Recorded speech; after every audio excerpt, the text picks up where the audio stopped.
నేను చాలా మంది పొలిటీషియన్స్ని చూసుంటాను బాబాయ్, కానీ నేను చూసిన లీడర్ మాత్రం మీరే.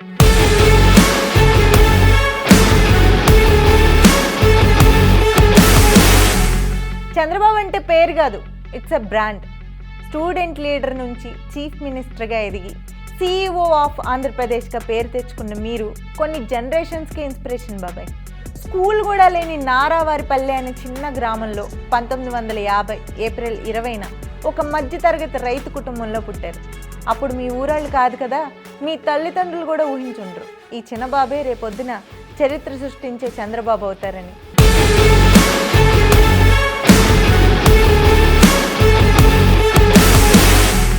ఈ జనరేషన్లో 25 ఏళ్లకు కూడా ఫ్యూచర్ గురించి ఒక క్లారిటీ ఉండట్లేదు బాబాయ్. అలాంటిది మీరు 25 ఏళ్ల వయసుకే స్టూడెంట్ లీడర్గా మీ సత్తా చాటారు. మీ రాజకీయ జీవితానికి మీరే పునాది వేస్తున్నారు. అంచెలంచెలుగా ఎదుగుతూ కొన్ని తరాల భవిష్యత్తుకి బాటలు వేసిన గొప్ప నాయకుడు బాబాయ్ మీరు.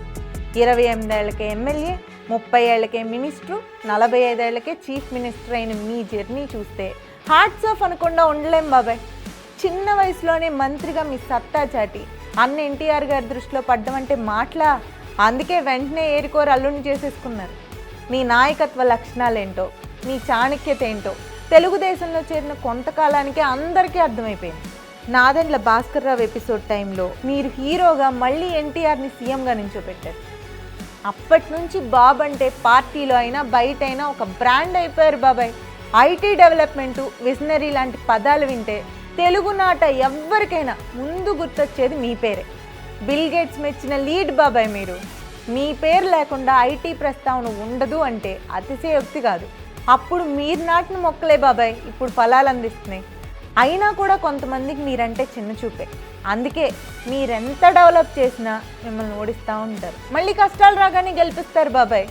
అయినా మీరు మాత్రం కృంగిపోకుండా నా రాష్ట్రం, నా ప్రజలు అని రెట్టింపు ఉత్సాహంతో పనిచేస్తూ ఉంటారు. మీరు ఒక స్పెషల్ లీడర్ బాబాయ్. మీలా మీరు మాత్రమే ఉండగలరు.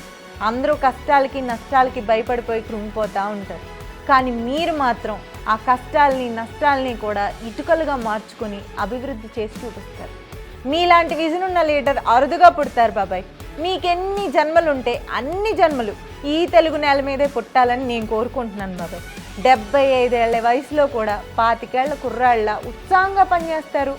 100 ఏళ్ళు ఇలాగే ఆయురారోగ్యాలతో ఉండి మన రాష్ట్రానికి మరింత వెలుగునందించే శక్తి ఆ దేవుడు మీకు ఇవ్వాలని కోరుకుంటూ హ్యాపీ బర్త్డే బాబాయ్.